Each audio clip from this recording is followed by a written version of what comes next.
Welcome to Brunch with Besties podcast. Hey I am guys. Sherry Renee, And I'm Chanel. and today we have a special guest here with us. We have Mr. Shon Hyneman here. Hey Shon. Hello, ladies. How are you doing this evening? We are We're doing great. good. So Shon is from It's Scary to Remarry, Yes. a vlog that you can find on YouTube, and it's also linked in all of our content. So make sure that you guys check him out. So today we're going to have a conversation with Shon on love, marriage, and divorce. Mm-hmm. So he's sort of responding to an episode that we did with Lydia Smith and with Nikita Turman called Navigating Through Divorce. So it's always great to have some male insight. So thank you again, Shon, for coming. We're going to start like we always do with a toast. So Chanel, who are you toasting to? I'm gonna give my toast to this fall weather we're having in Wisconsin. It was kind of nice. Like it's very crisp. Like I guess that's how I would describe it. But it's definitely hoodie weather. So shout out to the Good News Radio fam for my TGN sweatshirt that I'm rocking Whoop, whoop. today. Whoop whoop! It's all cozy and oversized and comfy. So I It's like you enjoy want a wearing body it. roll in it, Yeah, like, just a little bit. So yeah, I got on my little leggings. So I'm rocking like all black owned stuff today, which is really dope. So shout out to that. I was very excited to get my fall clothes out, start wearing them. So shout out to Wisconsin in this fall weather we're having. So my toast, speaking of Black businesses, I want to give a shout out to my sorority Mhm. sister, my line sister, actually. She created t-shirts that say God's masterpiece. And, Nice. I had it on yesterday when Mhm. we was doing Self-Care Sunday. Self-care So I just Sunday. want to shout out my line sister, Denisha. You can check her out at Shop God's Masterpiece on Instagram. I love it. Love it. So Sean, who do you want to give a shout out to or a toast to? I want to give a toast to both of you all for inviting me. Oh, Oh, yay. thank you. That's who I want to give a toast to. I'm like, Mama, I made it. I'm on Yay. Besties. So that's who I'm giving my toast to. Awesome. Awesome. Thank That's you. what's We up. receive it. We do We receive it. receive that. Listen. In Yes. Jesus' name. Amen. Amen. And the So, church said, the Hey. church said amen. Okay. So now we're going to get into our breaking bread. So this is just where we check in. So Chanel, bestie, how are you doing? So kind of like I was talking about before we even started recording, it's a little hectic. It is back to school time, but it's an unusual back to school time. Not the typical, you see the commercials to get all your cool stuff and the kids are excited. Now it's like fear and uncertainty and just Oh, wow. chaos is like everywhere. Like everybody has all these questions. And as an educator, I thank God for Self-Care Sunday, y'all, because today I was just like, you know what? Hey, I will have the answers at parent orientation. Like that's my answer for everything at this point. Because there are still some pieces to be worked out, and every city and every state has different rules and regulations, which makes it a little confusing. But this is what we do, so it's a lot of work. But I'm excited, but it is so much uncertainty happening right now. Man. Yeah, it's got to be hard for all the educators right now. Mm-hmm. Yeah. So, we're going to have to just keep you in the prayers. Please, I'll receive all the prayers, child, because it's about to go down. What's going on? So, for me, I'm still working at home. And I think I was telling you today, I was on the treadmill FaceTiming one of my friends, and then people was texting me and stuff. And I'm like, this is not the time or the place. And then I'm like, this is the time and the place because you work from home. So get off this treadmill and do your job. So, I'm still just we need boundaries. That's the problem. I need boundaries. I need lines. I need boundaries. I need a different place. Yes. So that's where I am. So Sean, what's going on with you? Let's break bread. what's going on with me? Let's see, what's not going on with me? Right, you got a whole lot going on.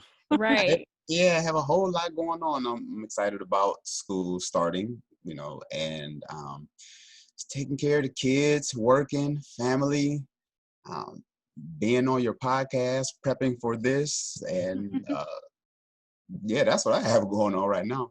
Okay. Oh, yay. And now we're all here. Hey, here we are together. All right. So now it is time for the tip. This episode is brought to you by Audible. Read along with us for free using our free 30-day Audible trial, www.audibletrial.com/BWB. BWB is in Brunch with Besties. Right now, we are reading The New Jim Crow, Mass Incarceration and the Age of Colorblindness by Michelle Alexander. Again, read along with us for free for 30 days. www.audibletrial.com/BWB. BWB is in Brunch with Besties. The link is always in our show notes. It's also on our Instagram at BrunchWithBestiespodcast. Please click the link in our bio. All right. So now it's time for tea time. Tea. Okay. The best part ever. The best part of the episode. Like Folgers. So, Shon, thank you again for coming. We're so excited Yes. to get some male perspective on this topic. You know, Chanel and I always like to imagine that we know what men think, but the truth is we just don't. We don't. You know, so who better to tell us than you, a man who's been married and divorced? Mm-hmm. And so I want to just sort of get your preliminary thoughts on our episode that we did called Navigating Through Divorce. Because I know at that time you were like, I have some perspective that I want to share. So is there anything in particular that kind of stuck out to you? Yeah, listening to the episode, I just think it was the whole process and the way women process divorce and the way men process divorce are two totally different ways of going about things. So hearing the ladies from their perspective, and then I was thinking, well, some of the stuff that I went through look a little different. Men, we really don't have that safe space, if you will, to be vulnerable. We really don't have too many people to talk to because it's just like, oh, well, forget her, move on, get on with your life. Like there's this whole process in between, though, that you have to go through, especially if you plan on remarrying. That you have to get your own personal healing. Right. So just to give our listeners some background, can you tell them how old you are, how long you were married, when you got divorced, and how long you've been remarried? Yes. Okay. I am 43 years young. You look young. Wait a minute. First of all, y'all. Your face told us lies. Listen, here. You are aging like wine, sir. And then, so now I got to add in, how does your wife? Because I saw her and she is gorgeous. Oh, wow. She is absolutely stunning. Oh, y'all are aging backwards now. Yes. And you better not say she in her 40s, because I swear to God, I will come to Austin. If you say that she's in her 40s, we got beef. She's 31. Okay. Yeah. Oh, okay. I was like, I'm telling you now. I'm telling you. I'm like, okay, I didn't mean to interrupt. So, okay, you're 43. And how long were you married? And I was married for almost 15 years. Wow. Okay. So I got married young, of course. And we divorced it's going on almost about 4 years since we divorced. But there's been a year gap with the separation and paperwork and all that stuff and details that's just, but about a year. And then my wife and I will be married for 3 years this October. Okay. Oh, nice. So then how old were you when you got married? I was 24 when I got married. Wow. Okay. Yeah, I was super young. Yeah. Okay. Wow. So then what made you want to get married? Yeah. Like, what made you get down on that knee and buy that ring? Yeah. So the 24-year-old Shon, like, what was going through your head to be like, you know what? About to put a ring on it. Right. Listen. Oh, good question. Now that I look back, hindsight is 2020. Amen. Being married at 24, I think there was some pressure to a degree. I'm in the church, I'm in leadership, single man, and I get to meet a nice young lady, and I'm thinking after we're dating for about 6 months, I felt that she was the one for me and what I needed, and she was mature. She was already a single parent, so me and her son, we got along. And it was one of those things where I said, well, okay, God, let me just make sure that she's the one for me. And that's where I was in life. I just felt like she was the one, and we spent just about 15 years together. Yeah. Married, so. Mm-hmm. Did you find, did you all have any pushback as far as marrying, being that you were 24, so did your family be like, you know what, Shon, I ain't too young, just wait, did you get any of that type of criticism from your family or friends? Yes, because my ex-wife was older than me. She was around 7 years older than me. Okay. Okay. Wow. Yeah, so she So was she like, was a little cougar. I'm just playing. yeah, right. Yeah, right. Just a She's little bit, a little just cougar. a little bit. Just a tin. Not a lot, Yeah, just a little bit. Okay. yeah. Okay. So she was 7 years older than me, and of course I got some pushback.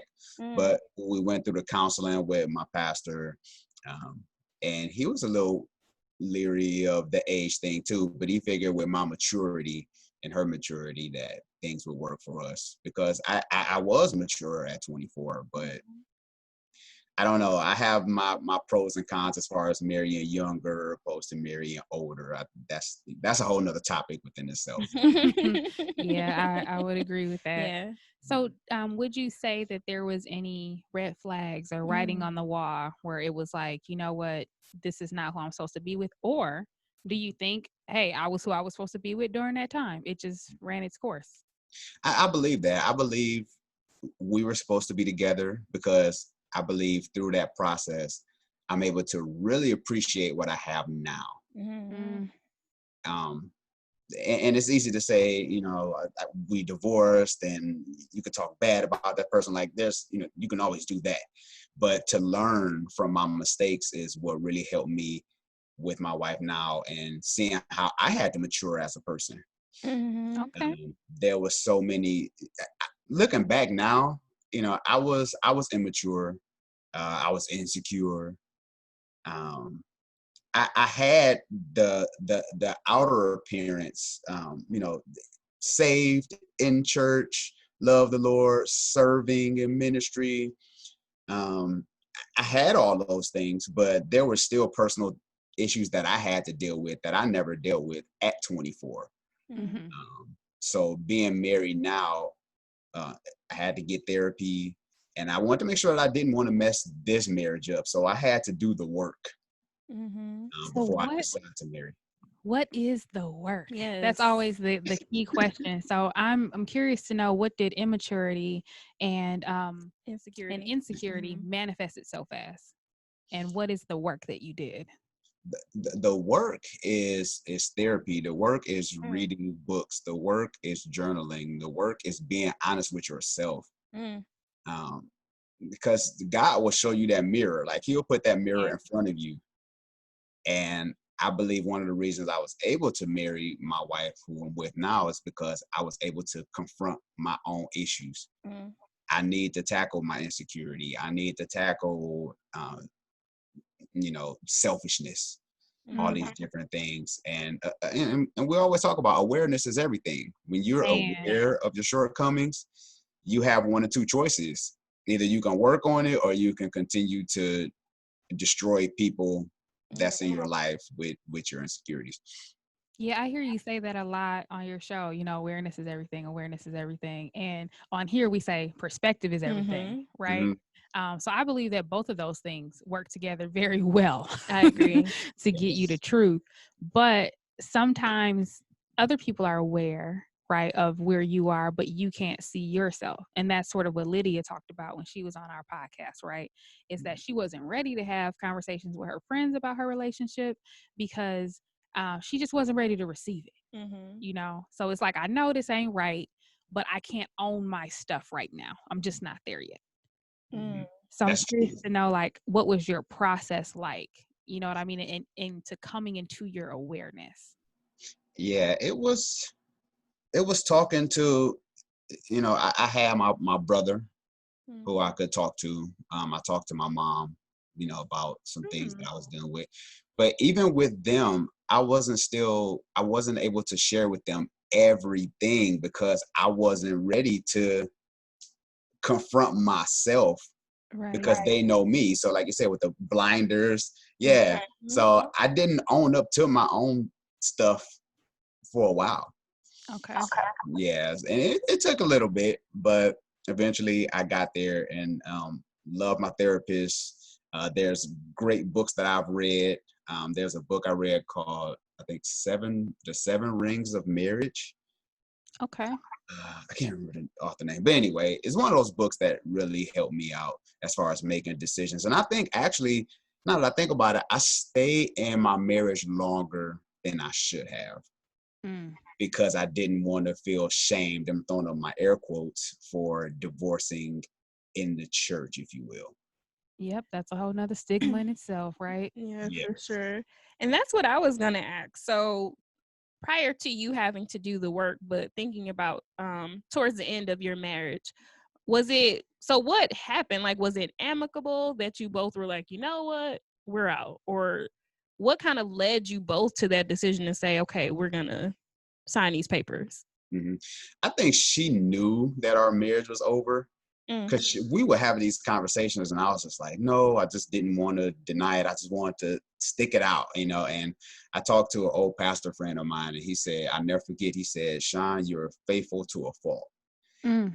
And what he meant by that was, I'm just a committed person. If I'm committed to you, I'm committed. Mm. And it was one of those things where I should have just let go. And it was one of those things where my ex-wife, where she told me, she said, do you feel like this is over? You Mm. know, if it's over, it's over. Like, she was okay with this process at the time. And I just couldn't come to grips and saying that let's divorce. Like, I couldn't say it, Mm-hmm. you know. But as time went on, I was like, okay, let me be honest with her. Let's go ahead and divorce. And she was okay with it at first, but then going through the divorce paperwork and all that, that was a whole different monster within itself. Mm. Um, So what part of you was holding on? Was it like, if I did get a divorce, I'm a failure? Is it, Mm. if I get a divorce, I'm not pleasing God? Like, what part of you didn't want to admit what you already knew? it was both. I didn't want to disappoint God because, it's like we read the scriptures, God hates divorce and all this, so Yeah, um, don't, what what is the what two scripture? has joined together, Don't let let no anyone man tear apart. asunder. Yeah. Yeah. Yeah, you think of all these scriptures, right? And then here it is, because I was a podcaster in my previous life too. And I was doing relationship coaching, but I'm going through all this stuff. And so, Wow. and that is actually my bigger question, because when I saw all the books that you wrote, it seemed to be around that topic, right? Of like trying to help other people in their relationships. And so I was wondering, when did that happen? Was that when you were with your first wife, or was that during the breakup period, or was it with the second wife? That was with my first wife. Yeah, the Okay. books and stuff, that was with my first wife. Okay. But um I think with our marriage, we got off to a good start. Mm. But I think, and because there was no, like infidelity or whatever, I think the biggest thing with us was we literally grew apart.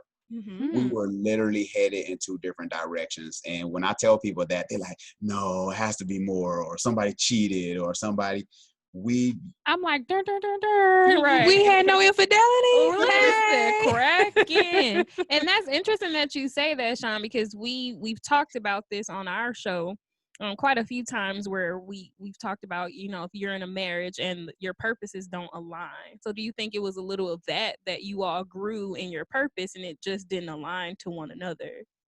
yeah, it just didn't align, Mm. because for where I was trying to go and what she was currently dealing with, it literally ran its course. Mm. It was going to eventually come to a head one day. It was just a matter of us being honest about, we need to divorce, instead Right. of just It's like, playing the game. do it now or later, right? Yeah. Exactly. And Yeah. do it now while we're in a better space versus now we're Before the gonna fight it out. infidelity. Yep. Yep. Right, because Mm-hmm. and before the verbal abuse, and how Yeah. things just, hey, if you we posted something the other day, and it basically said, if you know that somebody isn't supposed to be with you and you don't release them, God will allow circumstances to come about that will cause you to have to, because we either gonna do it one way or the other, either kicking and screaming, or you can just Listen. let them go, right? You Sure. So preaching. Man, I that's because I lived it. Listen, same. So now I just be like, That's a testimony, "See? right? They said, all right, Bye. peace. We good. We out. Like, God, you can literally take anything. Listen, Because I ain't trying to fight with you. You win. Mm-mm. Okay, you win. You won. I am no Yeah. You competition. conquered death. Okay, Listen. I'm no match. Wow. Now I have another question though, because you said your wife had a son previous to you all getting married. So then you all divorced. So okay. I also have a son. So I'm hoping I'm gonna get married one day. So having that blended family relationship, and then when the marriage dissolves, then what happens with that? Specifically with the son is what Yeah, she with wants the to know. son. Yeah, now here's the thing. When we married, he was 12. Oh, wow. Yeah, so he was already an oak tree, if you will. He was already like setting his ways, you know. It wasn't like he was just this little baby who I Okay. could automatically mold him. And that makes a difference because my son is also almost 12, so it does make a difference. Exactly, and that's why I wanted to state that, because that's a process within itself. Statistically, it takes about 5 years for a blended family to gel. Oh wow, That good. you're dropping some Come knowledge on now us. with the numbers. Come on and teach us on this Monday. I love it. Yeah, it's ideally Wow. about 5 years before a family gel. And which the funny thing is, it took us around 5 years for us to really gel, for us to know that we was this cohesive unit. Wow. Because by the time he was 17, almost 18, we really got close where we could just hang out, but we don't need mom and all this other stuff, you know. So then when the marriage ended up dissolving, what happened to your relationship with him, or where does your relationship stand with him today? Is there a relationship?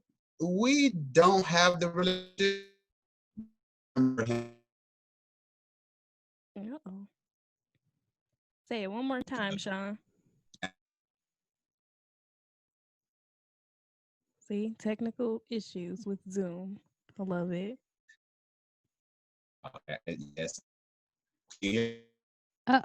We're getting a little bit of an echo.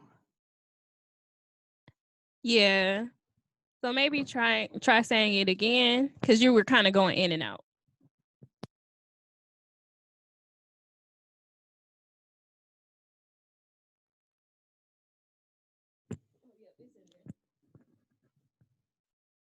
Okay, so Shon is going to try and join us again. We're having some technical difficulties, but give us a second and he'll be right back. But I think where you're going, Chanel, is like, what's the long-term plan for the relationship within a blended family? That's true. Like, when the marriage dissolves, what happens to the relationship, and is it okay? Yeah. And I think he brought up a good point, bringing up how old his stepson or bonus son or whatever term he used was at the time, because I think that does make a difference. Being a 12-year-old, you are kind of set in your ways. You kind of, different things, and you're not so much being molded. And then to think that he said it takes 5 years for a blended family to gel. So that kid was 18 by the time it finally like, okay, now we know how to make this relationship work. So that definitely gives me a lot of perspective. Still a little scary that, wow, like that's a long what's crazy time. though is that, so different, because I was already an adult when I got my blended family. So my dad remarried, and I would agree with the 5 years, because we, like, year one, we did things every single weekend. Like, it was like, we're all going to the movies, we're going to do this, we're going to do that, we're doing family this, family this, family that.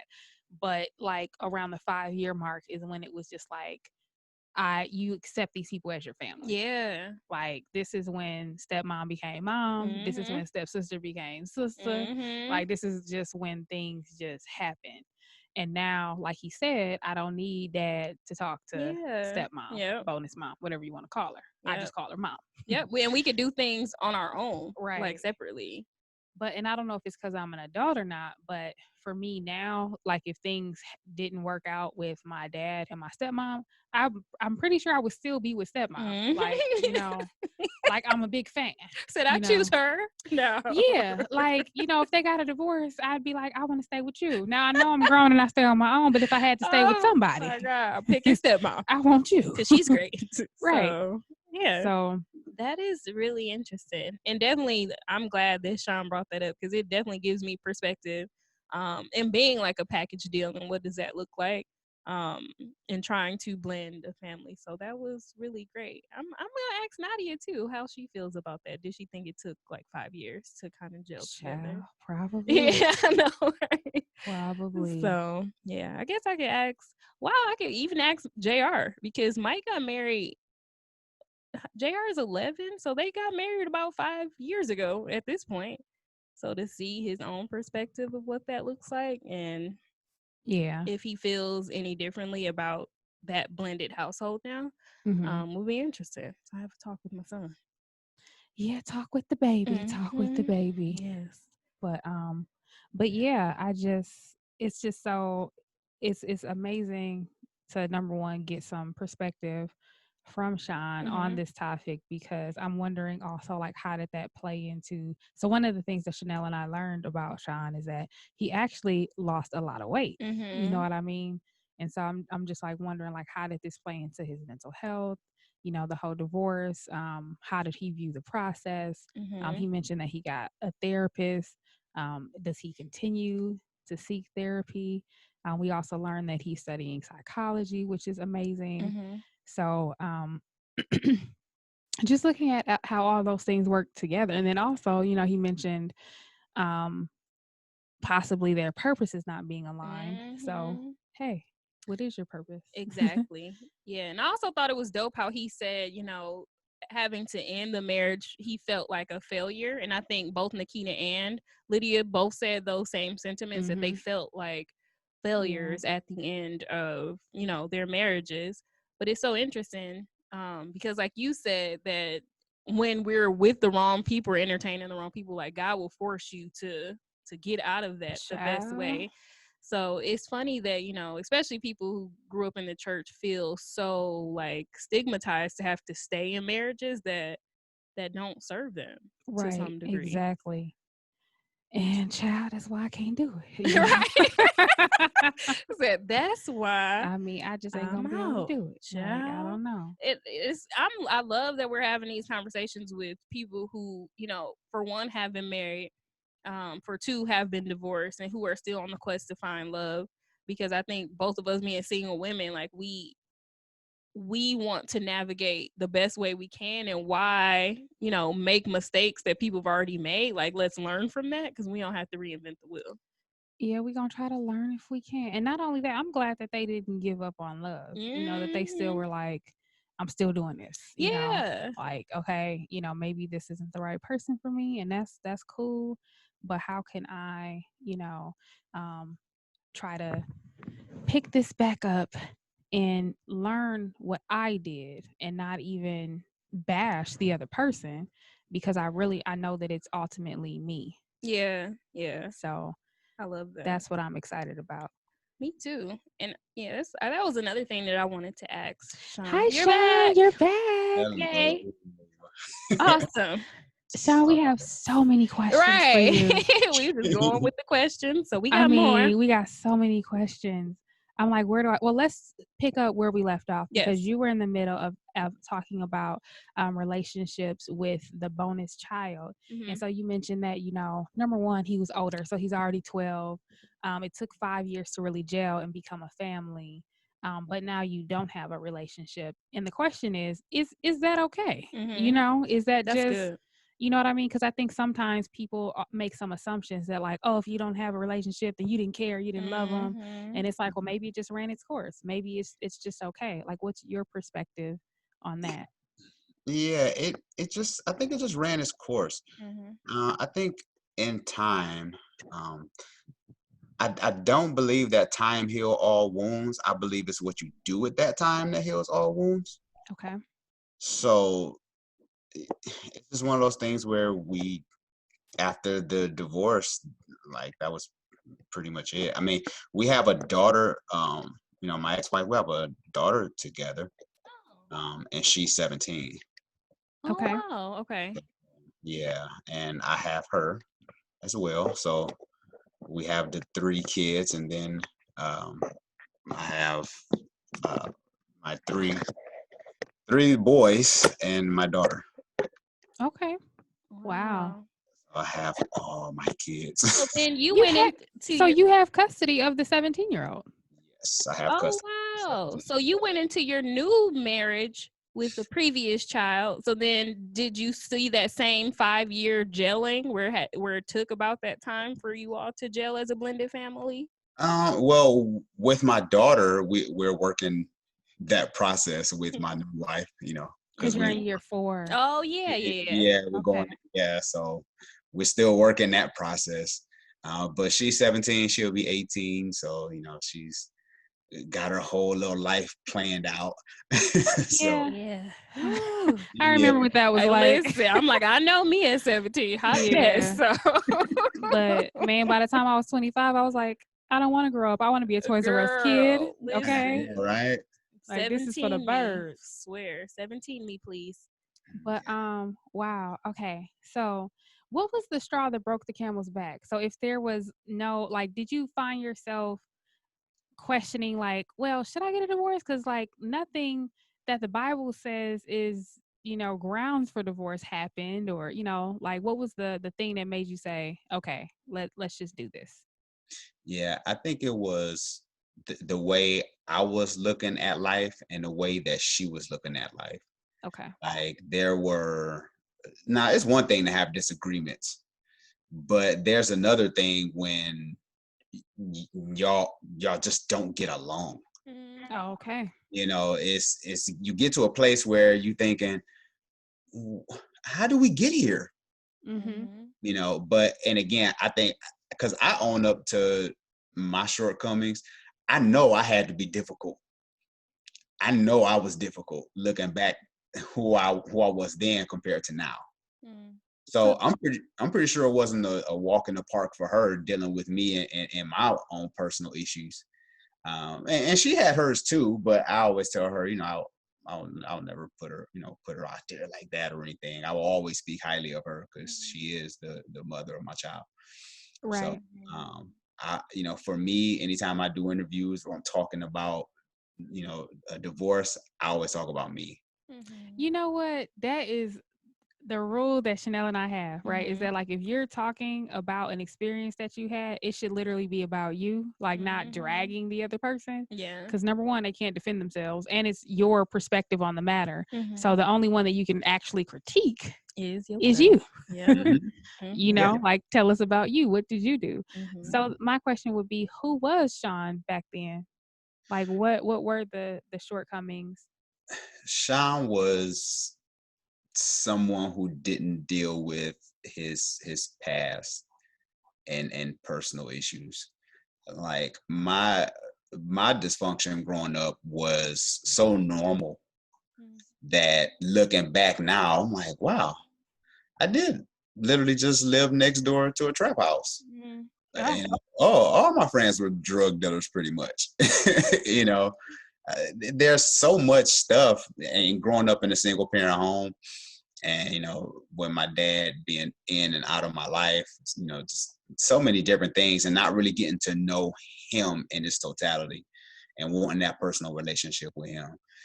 And that's a whole backstory within itself. So me being insecure and not dealing with my past issues and shortcomings is always a recipe for disaster for anyone that comes in contact with me, because I haven't addressed those things. And so then you said that you started to see a therapist. Yes, got my therapist. I've been seeing her for the past almost 2 years now. And she has helped me tremendously in helping me to unpack my past trauma and disappointments, and helping me walk through that process. Because one thing I've learned is transparency can be a scary place if you feel like you can't trust someone.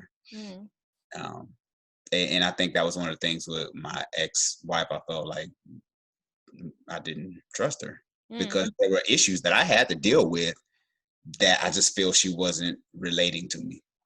Right. That's so interesting. Interesting. That is very interesting. And so you continue to see your therapist now? Yes. I was talking to her today. Okay. Is she a Black woman? I have to ask. Of course she's a Black woman. Listen, support Black businesses. Of course, gotta support. You know, I had, and she's wonderful. She's been helping me, and I believe that God blessed me with the wife that I have now because I was willing to confront my own personal issues. Mm-hmm. Interesting. Amen. So I have to ask about how you met your wife because do tell. Yes, please tell us this story because we need to understand. Basically, I slid in her DMs on Instagram, and the rest is history. But what made you see her and say, you know what, I'm shooting my shot? Here's the funny thing. You know, we've been following each other on Instagram, but it was just like, you know, we follow the same relationship coaches and stuff like that. So, and, you know, I would see her here and out, you know, every once and again. But this one time I saw her, I was just like, let me take my chance. Let me just see, because she's so fine. Let me just see. Hopefully, you know, the only thing about Instagram is, or at least at that time, is you really couldn't see too much of a person's personality. It was just more of the pictures. Yeah.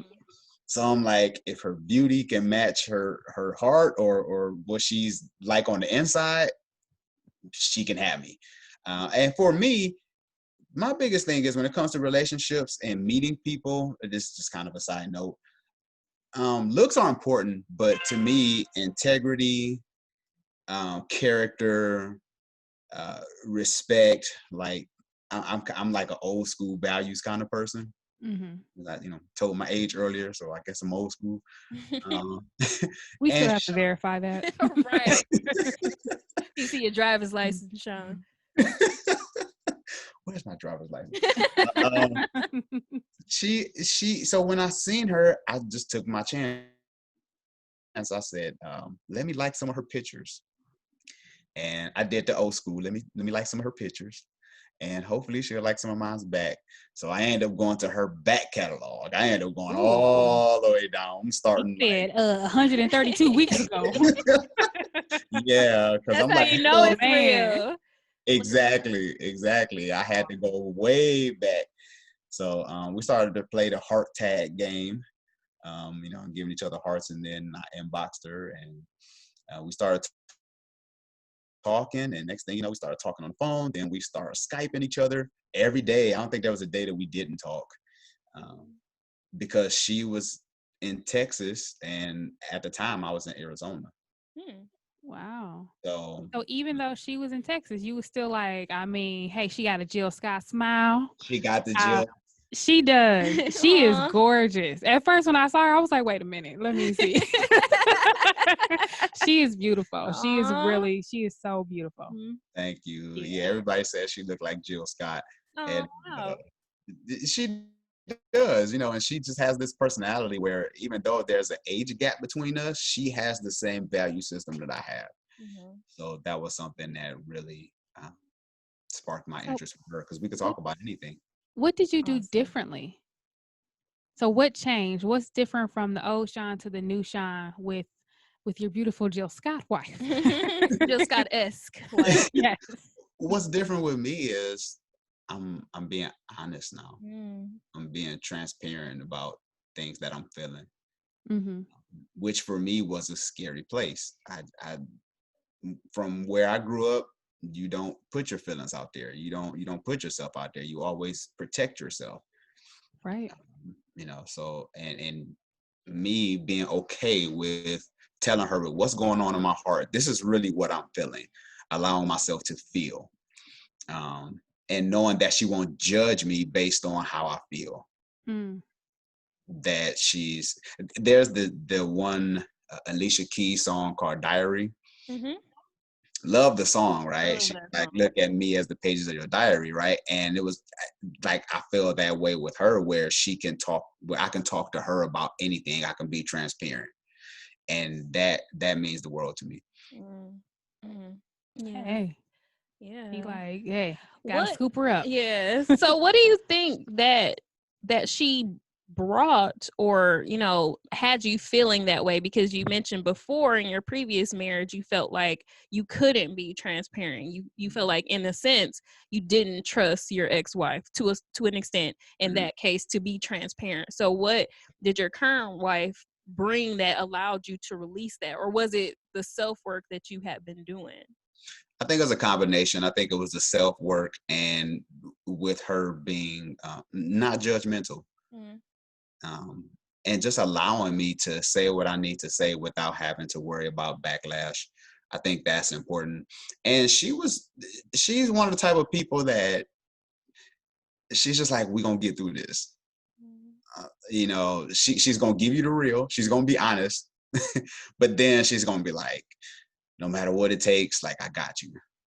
And Yeah. knowing that, like, she wants, the way she is she want me to be better, just from the way how I see her operate. I Mm. want to be better just by her being the person that she is. Mm. So we always trying to push each other to be better. Iron um, sharpens iron, man. Amen. yeah, right, yeah. And I mean, we would have Bible study, we would read books together over the phone. Like, we read a bunch of books together. We read 48 Laws of Power together. Okay. And I said, if anybody gonna read 48 Laws of Power about Robert Greene with me, they're a keeper. Okay. So that's it. You my boo forever. Yeah, That's how but I feel about, like, when guys kill a spider. I'm like, we're married now, you know? Like, yes, I do. Okay, I do. Right. Now this is forever. yeah, No, but so it sounds like you had more alignment Mm-hmm. with Yeah. her. So it sounds like a balance, right? You had more alignment with her in terms of where you're going. Like, she made you want to be better. You made her want to be better. But also you did some self-reflection, some introspective work, and you sharpened yourself. Mm-hmm. yes. I always joke around and tell her that she's the most uncomfortable person I've ever been with.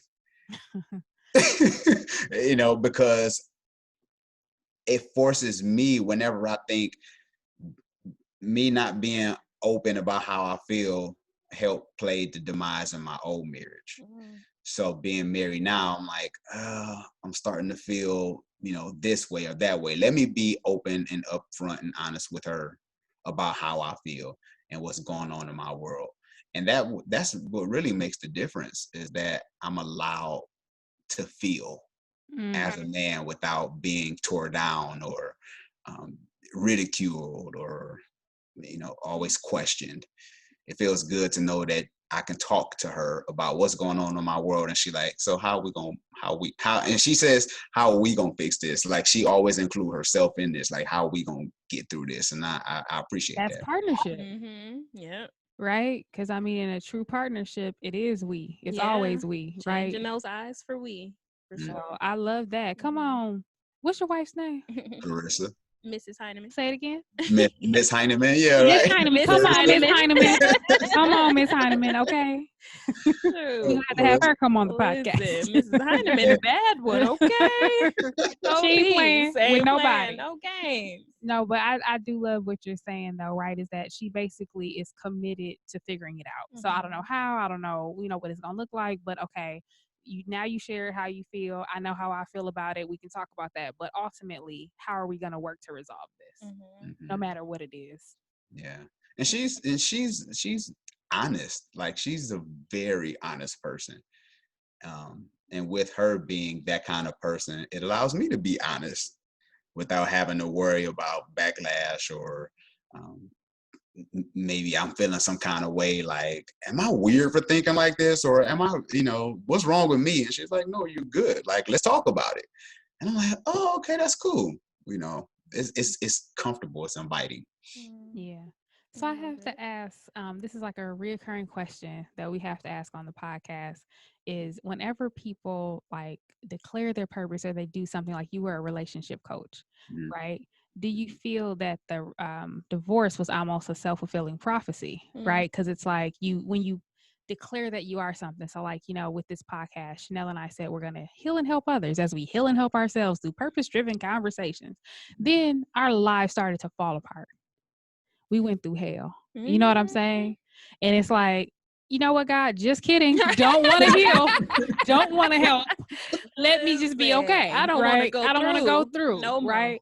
Like, do you think that the divorce was maybe a part of the plan? Looking back, I believe that now. I really believe that. Now, back then, I didn't see it, of course, but looking now, I'm thinking, wow, this was part of the process.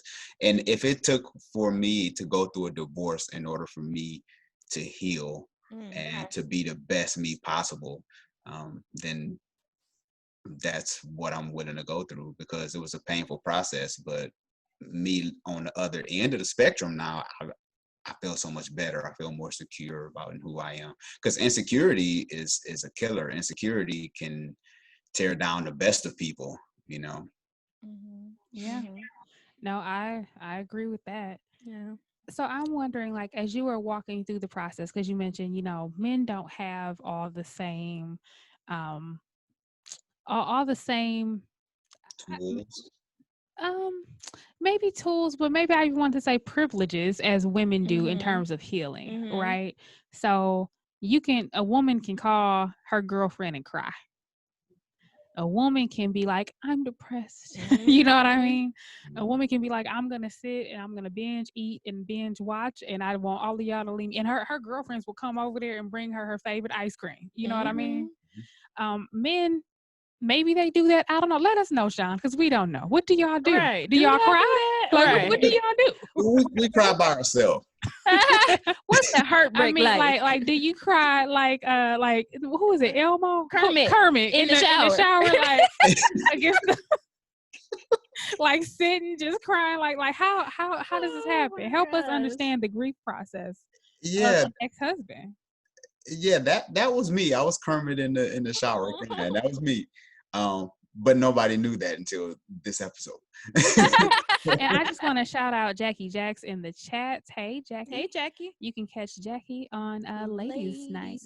Hey, and Ladies Night is coming on Brunch with Besties. Yes, so exciting. Yes, so we'll have to drop that information on Instagram for y'all to check it out. But just wanted to shout out Jackie real quick. But yeah, Shon, what do you guys do? Tell us. So you cry when no one's looking. Yeah, we cry when no one's looking. Some people depend on what they're doing or whoever's in their circle. Some people don't deal with their stress in healthy ways. That could be drinking, that can be smoking, whatever. Some people just don't deal with their issues in healthy ways. For me, I knew it was important for me to I'm a big fan of meditation. I'm a big fan of prayer. I'm a big fan of learning. So and there was times where I'm just crying. I'm just thinking, this sucks. But I could tell you some of those were some of the best. I don't think I ever felt better after crying in my life. You're like, oh, have you ever just cried and you're like, okay, I'm glad I got that out. Yep. Yes. Like, it's one of those good, like, relieved cries. Yeah. It's like, okay. Like, I think when you allow yourself to feel, that's part of the healing process. And when you skip past the feeling, then you haven't fully healed. You're just functioning. And then it's just going to rear its ugly head eventually, which makes me wonder, how did you know that you were healed? Like, what made you be like, hey, I can shoot my shot with Miss Hyneman? That's a great question. Like, how did you know that you were ready to do that? I started to have my own voice. I started to be able to speak up for myself. I started to own my issues. And because one thing that she said, that my wife said she did like about me, is that I was able to talk to her about where I went wrong in the marriage. Because, you had that conversation. You're like, so what's going on with this?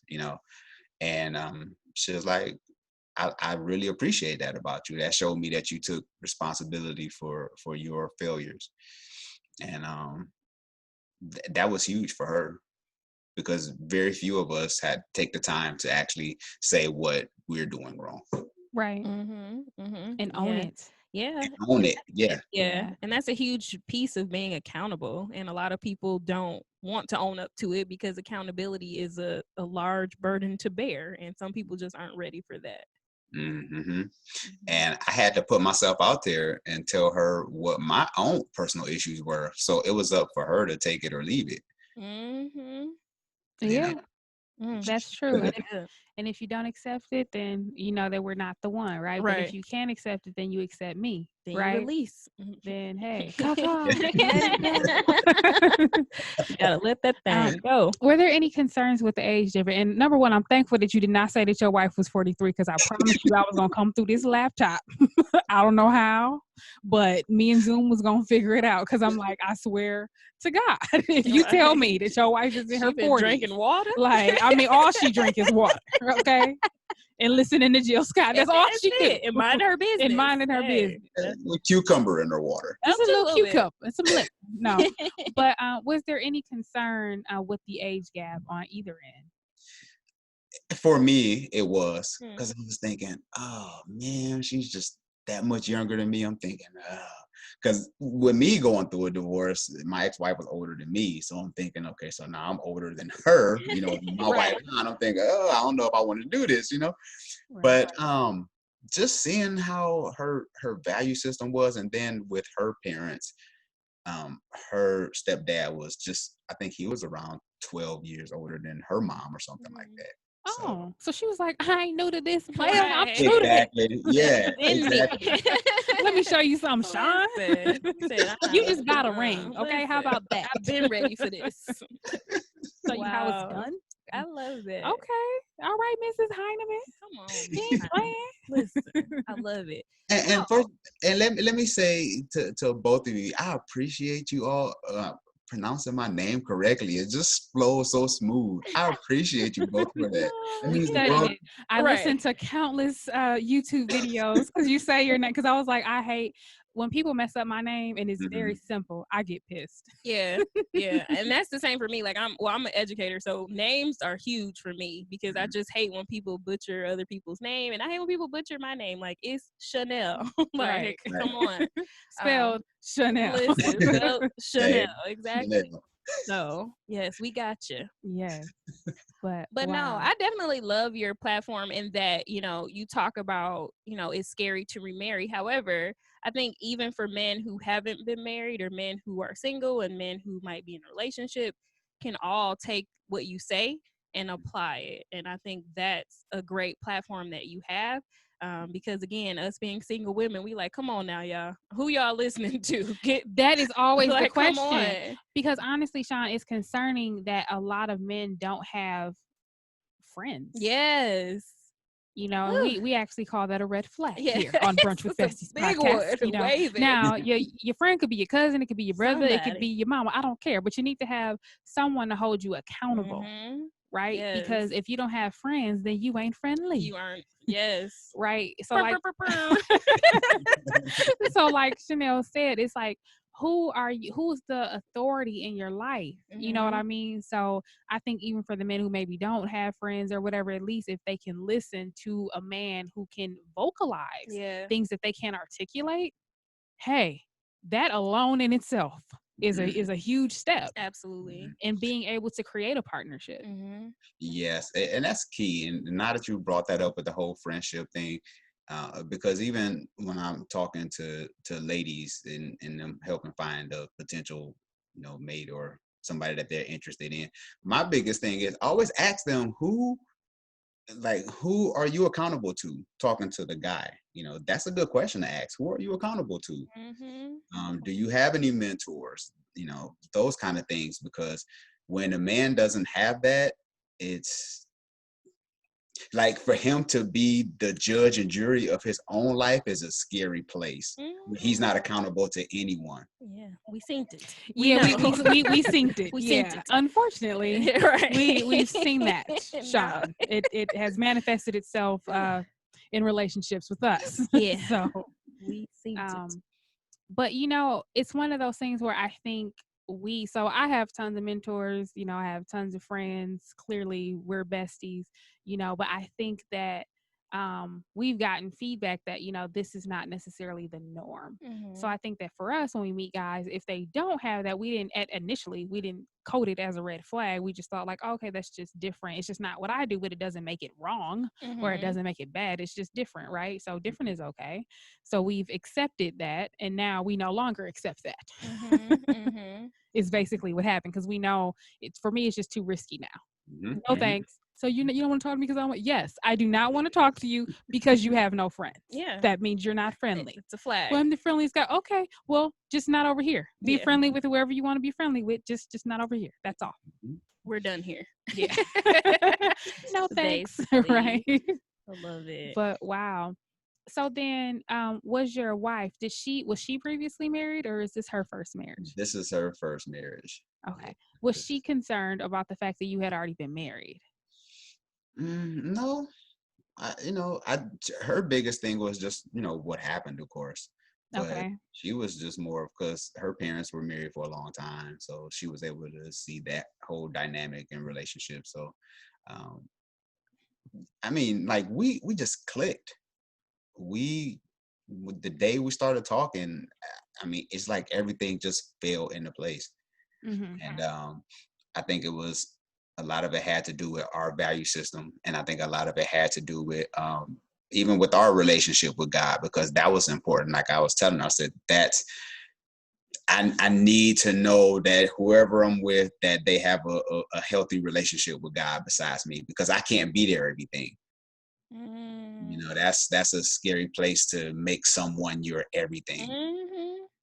So yeah, that is true. Yeah. So with her having her own personal relationship with the Lord, I was like, okay, this is looking good. And it wasn't just like she was just this good church girl. Like she has this personal relationship with the Lord. So I'm like, okay, I can rock with that, because I need you to have that. Right. That's important for me. Yeah, absolutely. Wow. Okay. So then you found yourself remarried. So what made you propose? Like what made you, because some people after they get married and they get a divorce, they're like, I'm never doing this again. What made you say, I'm doing this again? I still feel like I had love to give. I felt like I had so much to offer as a person, because I found this new me. Okay. I'm not the person who I used to be. You want to show off the new you. You like, look, somebody gonna get this love. This Shon 2.0, honey. I'm healed, y'all. I'm out here. I love it. Yeah, right. Yeah, I felt like I had so much more to give, and in the healing process and everything. And I was like, here, because if God allows you to find somebody, like don't use or abuse that. Like I don't see, to each his own, not being judgmental, but I don't think it take years on top of years to know if somebody is the right one for you. Say that again. How long did it take? Say it again. Yeah, I don't think. How long did it take you? We married in 6 months. Wow. You weren't playing. I wasn't. No games. I wasn't playing no games. I was like, look, she was everything that the new Shon was looking for in a woman. I love that. The new Shon. Yeah, the new Shon. What I liked at 24 was something totally.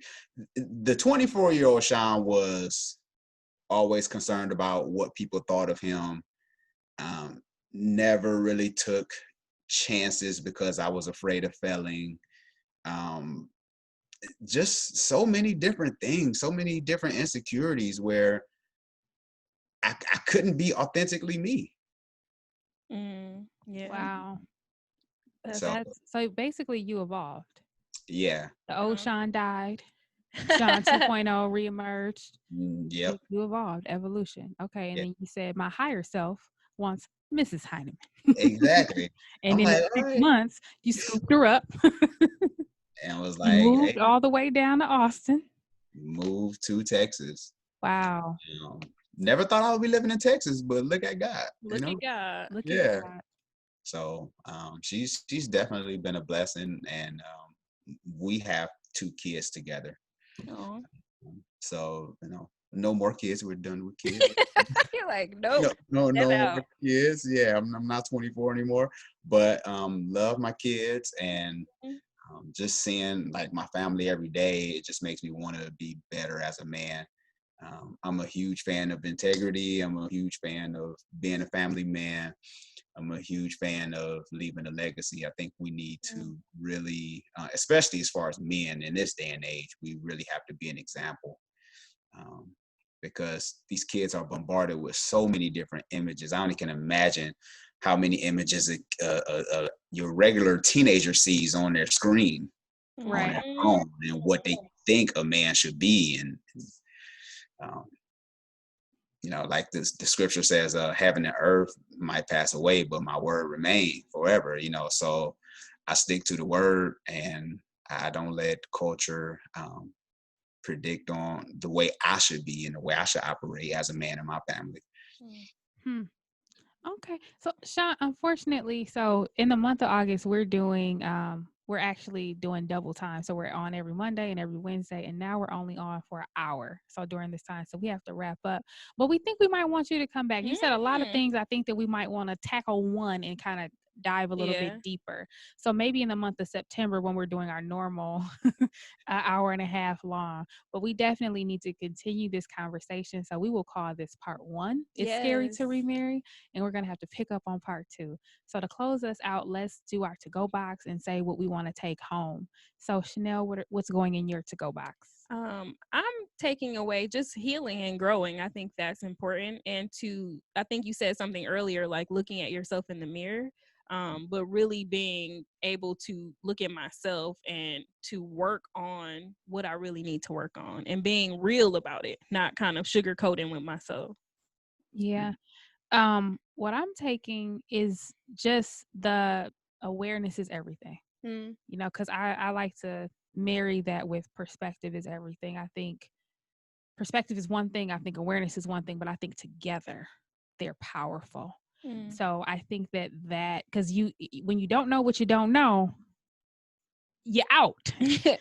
And when you at least know what you don't know, then you can learn. Then you can evolve, at least, but it's a choice. So I think that's one of the key takeaways is awareness is everything. So Shon, what are you taking home? I'm taking home love yourself. Like, and don't compare yourself to other people. Wherever you at in life, just run your lane. Like wherever God has you, be you, love you. I think that's important, is to love yourself. And then that way, no one can tear you down or make you into what they want you to be, but you can be authentically you, and people can love you for who you are. Go ahead and I preach. love that. Yeah, he really got off. I love it. All righty. Well, thanks for tuning in to Brunch with Besties podcast. You can catch Shon on It's Scary to Remarry. The link is in all of our show notes. And also, you can find him on our Instagram. We're going to post him on our Instagram, so you can follow him there as well. Until next time, peace.